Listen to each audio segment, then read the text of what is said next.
Hello there, good evening ladies and gentlemen. This is the L24 Midnight News and these are the headlines. As tension simmers after repeated clashes, another Palestinian teenager has been killed by Zionist gunfire in the occupied West Bank. Continued support to Ukraine and the bloc's strategic position against China dominated EU leaders' discussion at the second day of the summit. The top US and Russian defense officials spoke by phone for the first time in months Friday, as Russian officials indicated a new opens to possible negotiations. Giorgia Meloni on Friday formed Italy's new ruling coalition, assembling the country's first far-right-led government since the end of the WW2.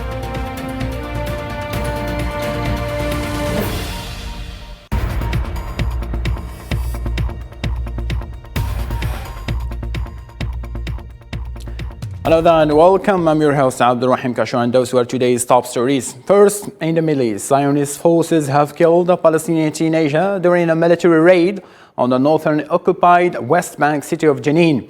The Palestinian Health Ministry confirmed that Saleh al-Briki, 19 years old, was shot in the neck and died shortly afterward at the Jenin Public Hospital.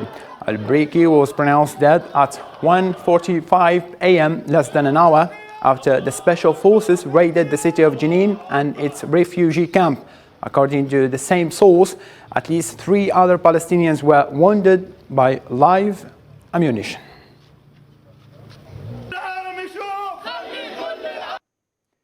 Syrian state media reported that Zionists carried out an airstrike on the Syrian capital of Damascus and its southern suburbs late Friday, in the first such attack in more than a month, with no reported casualties in the strikes.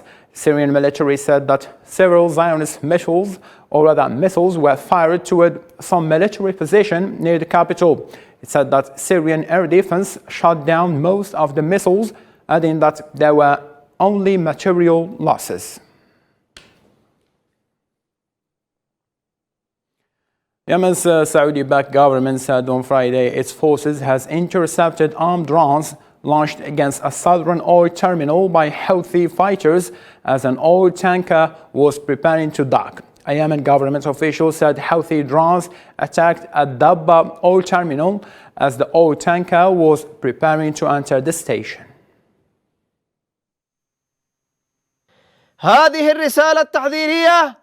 This warning message came to prevent the continuation of the massive looting of oil wealth and not to allocate it to serve the people with regard to salaries of its employees and to improve its service aspects.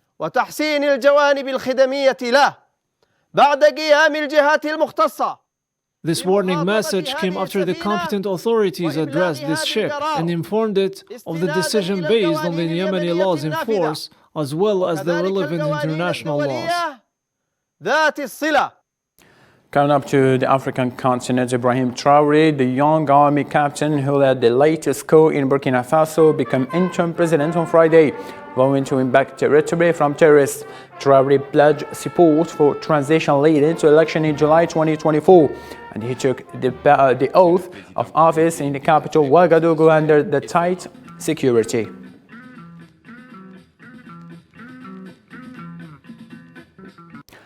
In Guinea, Mamadi Doumbouya is now the interim president of the African country. This comes after several hours of discussions with Organization of West African Countries and the CNRD, when agreement was reached covering 24 months for transitional period.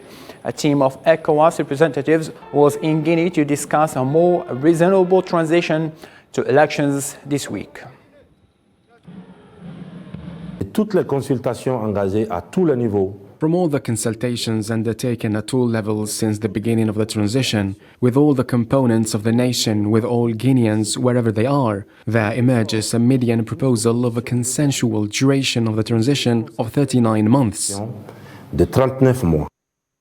The African Union said on Friday that it welcomed the initiation of peace talks aimed at ending the conflict in Ethiopia that are set to start on October 24th.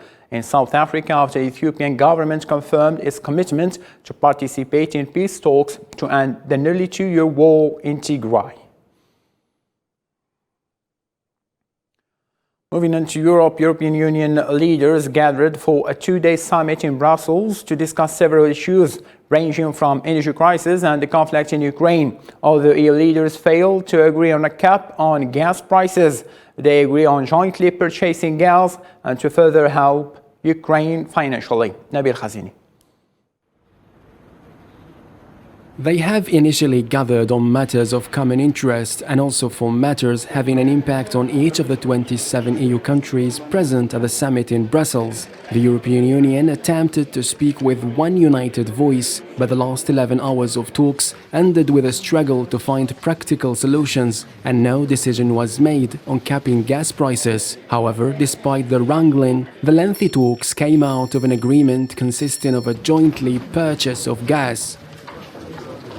Here, leaders supported very much the idea to allow companies for the joint purchase to build consortia and to work together and to join forces so to increase our common market power for the demand of gas. The countries opposing the price cap say it would jeopardize the security of energy supply and could harm the natural gas supply, especially in the winter months. The EU has rushed to find alternative supplies following the beginning of the conflict in Ukraine. Precisely this issue has always been a topic of utmost interest during EU meetings. This time, the bloc agreed to offer Kiev 1.5 billion euros a month in 2023 to help Ukraine.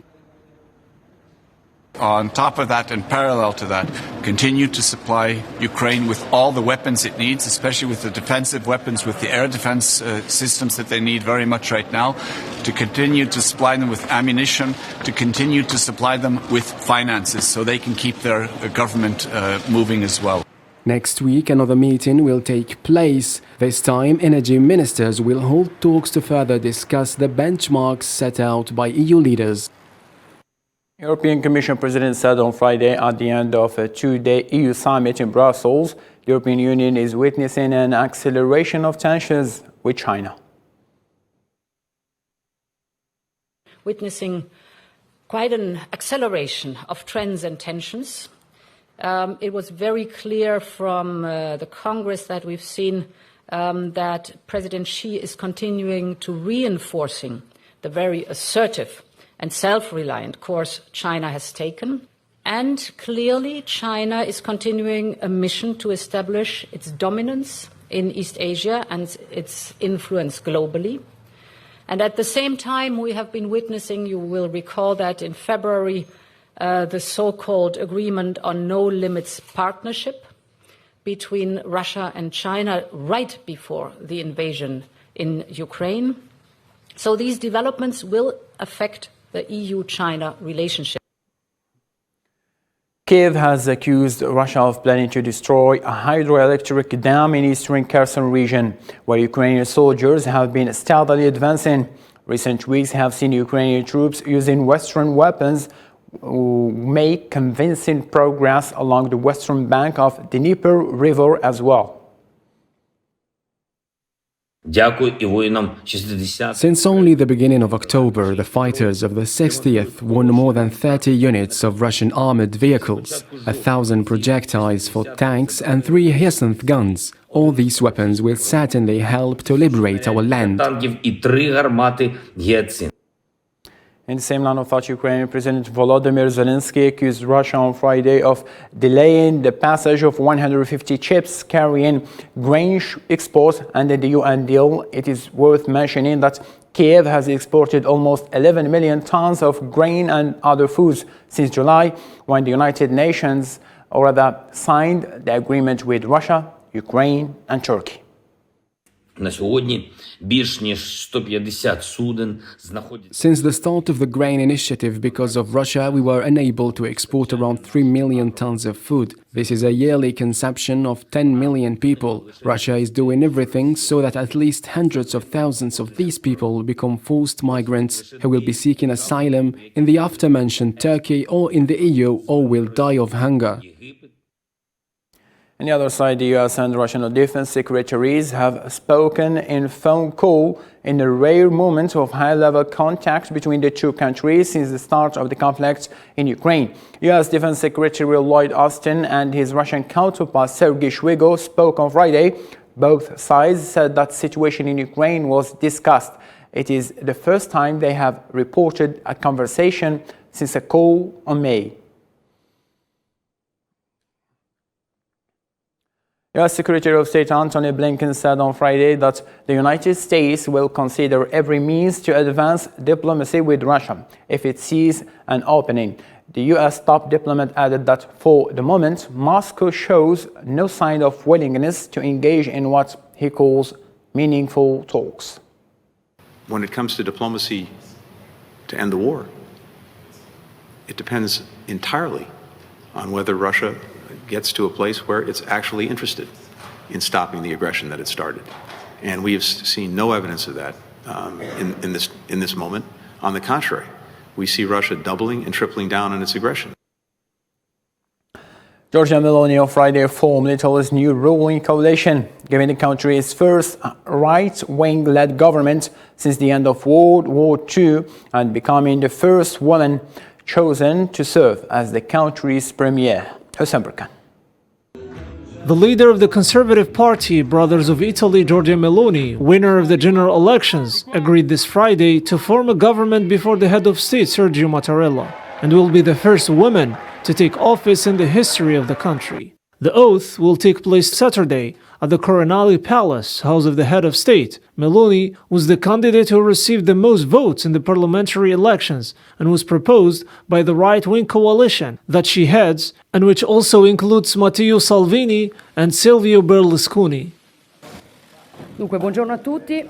La delegazione composta dai Good morning, everyone. The delegation composed of the heads of groups and presidents of all political forces of the center-right coalition met with President Sergio Mattarella and agreed on the need to give this nation a new government in the shortest possible time because the urgencies we face are many, both nationally and internationally. We are already announcing that we are ready because we want to proceed as quickly as possible. Thank you all and have a good day. tempo possibile. Grazie a tutti, buona giornata. The Italian President Sergio Mattarella received the leader of the center-right party, Giorgia Meloni, at the Palazzo di Coronale, to whom he entrusted the task of forming the government. Desidero ringraziarvi per la I would like to thank you for the attention with which you have followed the work of the formation of the new government. This time it was short. Less than a month has passed since the election date. It was possible due to the clarity of the electoral outcome, and it was necessary to proceed quickly also in consideration of the internal and international conditions that require a government in the fullness of its tasks. I extend my best wishes for the new government, which will begin to carry out its duties from tomorrow morning after the oath. giuramento inizierà a svolgere i suoi compiti. After receiving the mandate to form a government, the new Italian premier revealed the names of those who will lead the main ministries. The leader of the Brother of Italy party appointed this Friday Giancarlo Giorgetti of the La Lega party for the Minister of Economy. Ministro dell'Economia e delle Finanze, onorevole Giancarlo Giorgetti. Meloni had difficulty specifying who would lead that portfolio, considered the most difficult portfolio of the government, especially due to the current context of inflation and economic challenges on the continent due to the Russia-Ukraine conflict and its respective effects on the gas and oil supplies. And in this matter, we have talked earlier with Mr. Alessandro Scipione, MENA News Coordinator at Agnasia Nuova from Italy, about what kind of impact Italy may face by electing the first female in Italy's history and the first white leader since the World War II. And the answer was as follows. Well, first of all, let me say that this morning the center-right, led by Giorgia Meloni, came together in front of the President of the Republic, Sergio Mattarella, for a meeting that lasted just 11 minutes.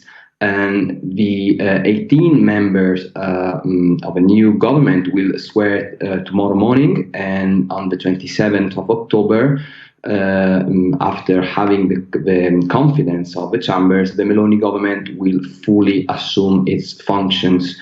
So Meloni has a political and fairly structured government, but some choices appear unconvincing. The question is, will the government be able to face the challenges that await the Italians?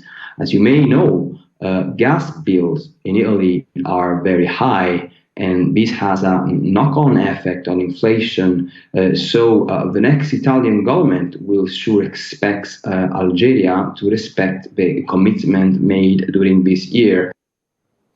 Also, Mr. Alessandro assumed how Italy will deal with the European Union relations by the far-right newly elected government.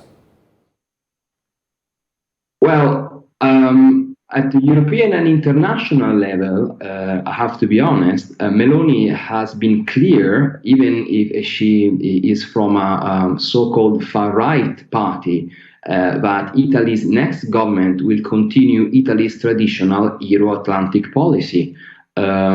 For example, last September, Meloni made an interview to the Taiwanese news agency CNA, in which she strongly condemns what she called, quote, the unacceptable conduct of China towards the island state. So this is a clear-cut position that clears away any doubts that Fratelli d'Italia, which is the party of Meloni, is firmly in the Atlantist camp.